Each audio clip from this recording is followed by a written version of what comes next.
Gusto ko sanang salubungin ang araw na ito na may pagpapasalamat. Ngunit di ko maiwasang makaramdam ng bigat. Dahil kung gaano katulin ang pagdagdag ng edad, ay gano'n naman kabagal ang pag-usad. Nakakatakot isipin na sa bawat araw na lumilipas, kailangan ko ring maghabol ng oras. Dahil ang bawat pahina ay may wakas, di ko tiyak kung gigising pa ba ako sa panibagong bukas. Ngunit ang pagmulat ng mata ngayong umaga ay isang panibagong pag-asa.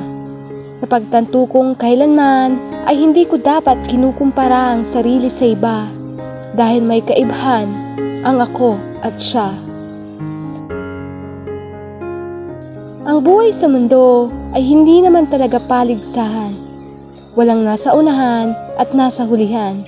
Pantay-pantay tayo, maging sino ka man. Wala kang dapat patunayan.